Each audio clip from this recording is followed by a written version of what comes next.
Donnie and Dolly, the team is supported by ableauctions.ca. Closing your business? We can help.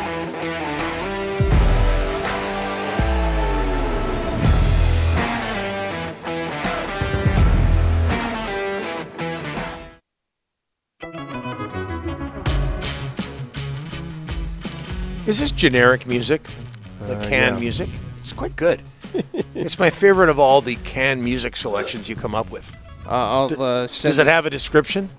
The song is titled, hold on a second. Did you Google it? The song is titled Game Changer. Well, look who's coming up next. Thomas Drance. Perfect. That's why I played for him. Hey. Today's guest brought to you by Langley Chrysler, including Thomas Drance, standing by. Enjoy no-hassle 3-day returns and 30-day exchanges on all used vehicles so you can make sure what you get is just right for you. Don't just love your car. I know, Ryan, you do. You're arrested one day for that. Love buying it at langleychrysler.com as we bring in the game changer from The Athletic. He covers the Canucks. They play the Capitals tonight at Rogers Arena. Thomas Drance, how are you? Gentlemen, doing well, coming at you from the top of Rogers Arena, where I've just watched the Canucks take morning skate. Nothing significant to report. The lineup is as you expect. This team is red hot. Why would you change a single thing about it? It's incredible. We're going over a bit of old ground here, Thomas, but given their recent success, what do you expect the Canucks to do before the trade deadline? Well, it's a very interesting position, isn't it, gentlemen? Particularly because you've got new management coming in. They're still building relationships with the players. They're still building trust, not just in the room, but within this market and within this organization. It's a very delicate situation, particularly because it's unfolded, right, in such an unpredictable way, in such a, it's been amazing, the run the Canucks are on. And that run has been matched by the Edmonton Oilers losing the plot, and now the Vegas Golden Knights, at the point where injuries have caught up to them and perhaps sabotaged their usual imperious form, we're seeing the Canucks have something of a shot. I am curious to see how that changes their approach to, a player, for example, like Tyler Motte, who Rick and I have long thought would be the most likely Canuck to be dealt. I saw you guys talk with Rich Evans yesterday, his agent. And, I do sort of wonder now, and not just wonder, I do think there's a real shot now that Motte could be an own rental, regardless of whether or not the ink is drying on a contract extension, or regardless of, whether or not I don't think it's a trade or resign situation internally anymore for this team. And that's just sort of an indicator of, I think where this team has found itself and how that situation has evolved pretty rapidly as a result of these continued wins over the course of the past 10 days. Yeah, don't mess with a good thing, even though there's not a long history of that. Rich Evans says he believes Tyler Motte should be paid, I'm paraphrasing here, Thomas, should be paid like a third liner. Do you agree with that? I think that Rich Evans is very good at his job, and I'm just kidding. Hey. Look, Tyler Motte is definitely not your standard fourth liner. He's not your standard issue fourth line player for me. He's an elite penalty killer. His goals scoring plays up. I think he's been a pretty important part of that fourth line, which has certainly defied all conventional analysis, holding that trio, by the way, gentlemen, they've got a 56% control of expected goals. That's outrageous. That's outrageous for a fourth line. That makes no sense. That's first line numbers. I think when you look at the goal scoring, I think when you look at the speed, I think when you look at the penalty killing ability, I certainly think the case is pretty open shut for Motte to be paid like one of those, high-end fourth line guys, low-end second line guys. And that's sort of in that mid-2 range. But I also don't think this team right now can afford, with all the other supporting pieces on the books that are making money, to pay a supporting piece like that kind of money. That's just not where they're at. If this was a team that was a piece or two away from the deadline and had lean books and cap flexibility, then I'd say, sure, that makes sense to me.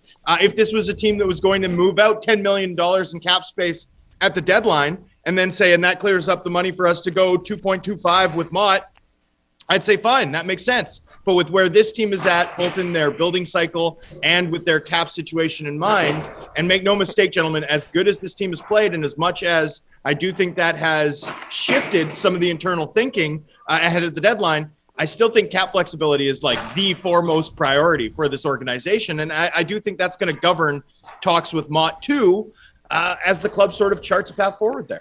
Hey, Thomas, Donnie just timed you. That was 4 minutes and 50 seconds. He said 4 minutes and 50 seconds on that answer. Anyways, listen, he's timing you, not me. Thomas. Don't get me in trouble here. Thomas, the calls are still coming in on Garland. They're still coming in on Besser. But the one guy I think, Thomas, you and I can agree on is maybe that JT Miller. I don't care how many calls come in on him. But there seems to be, Thomas, this feeling that, A, they're not going to move him, and it's going to have to take a Grand Slam in order for them to say yes. But there's also this hinting towards... How long is this question? It's 4.5 minutes long. Hey, stop. Thomas, there is this... Okay, fine. I'll get to it. Thomas, put the watch down.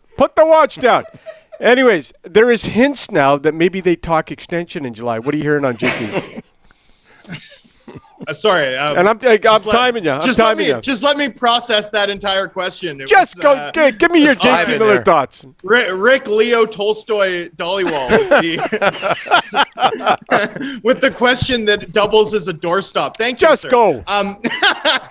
Look, one thing that's really interesting to me about where the Canucks are at, right? And it's an important thing to note because they were always positioned, Rick, to have time, right? As a result of the way that these contracts are structured, the fact that Besser's an RFA, the fact that Miller has another year remaining, the fact that Garland has term, the fact that Bo Horvat has another year remaining, the fact that, their first pair, Tyler Myers and OEL, are signed for multiple years after this. I mean, all of these guys, Dickinson, even the sort of, quote unquote, inefficient contracts, those guys have term. Those guys have years and term remaining. So that's always given the Canucks time to figure out exactly what they want to do at this deadline and beyond, right? And I do expect them to use it. And where it's interesting to me for new Canucks management is you've got Rutherford coming in here. Yep. And he's been able to evaluate this team as they've had a protracted snow day, right?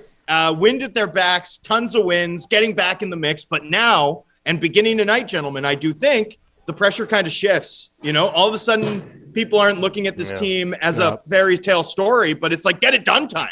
Yeah. And if you're a GM who has some time, or a president of hockey operations who has some time, who doesn't have a ton of urgency on them, like this is, on some level, I think you'd probably prefer to be aggressive one way or another and begin to put your stamp on long-term plans to reload this organization with the value it needs. But if you're making really tough decisions on some core pieces, if you want to see how, some of these guys we're talking about, whether it is JT, whether it is a Brock Besser or a Connor Garland, or even some of these depth pieces, like now you're going to get a chance on the other side of this deadline to evaluate them in a pressure situation. And I do sort of wonder if that might actually be something that kind of plays into Rutherford's hands a little bit here as he watches these games down the stretch. Thomas, you and I talked about this. They're going to go after NCAA players. They're going to go after players in Europe, and now they've signed our. Yeah, and you missed my call last night, Rick. What do you mean I missed your call? Oh, did you call me? I got a tip on Baines. Yeah, you missed I knew about Baines last night. I knew about Baines last night. I was told to shut up. Take your time. And the agent for freaking. Well, I wasn't. Hey, I wasn't. I knew about Baines. That's why we work together. That's why you answered I your didn't phone. see your phone Would you call. ask the question? You were called too me? busy looking at your stopwatch. I texted the brother last night. I said the Canucks are going to sign your brother. Anyways. He was holding it for Halford and Bruff, Drance. I was holding it for Bruff and Ruff. Thomas. Rough. They're in on NCAA players. They're in on dub players. They're in on Europe players. Yep. It looks like to me they're going to add a lot of players just through that sort of – Now we got the clock going. Are you surprised they're in on so many players in Europe and NCAA and now the Western League? Not. I mean, what's one way to make up a deficit in your prospect pipeline? Volume, right? Yeah. You want to go look at and the free teams that draft the best.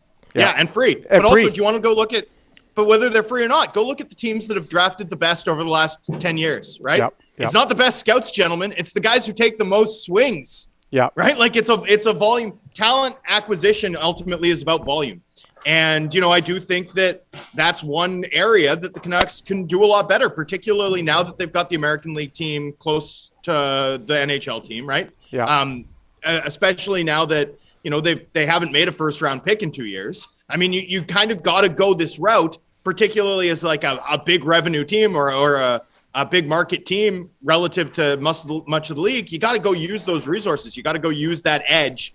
The Canucks have been consistent about that being a key plank of their building strategy. We're seeing it begin. And I wouldn't be shocked at all to see this be just the start of a lengthier process, particularly following the end of the college season. And this is another interesting one, gentlemen, because a lot of the clubs' approach to the deadline will presumably shape some of these timelines, because one thing that helps you if you're out of it, right, is that you can have a guy debut on the NHL roster before the end of the season, burn the year. Canucks used to use that pretty liberally to make sure that they were able to sign their NCAA talent in those rebuilding years. Depending on where the club is at, especially because the season extends into late April unusually, there's sort of different dynamics governing NCAA free agents for teams this season. I wanted to ask about, used to work for the Panthers, about Jonathan Huberdeau, who's now in top of the NHL scoring lead. But Dollywell's questions were way too long. We'll save that for next week. Thomas, you are a game changer. All the best. Thank you, sir. The best. Thank you, gentlemen. Appreciate it.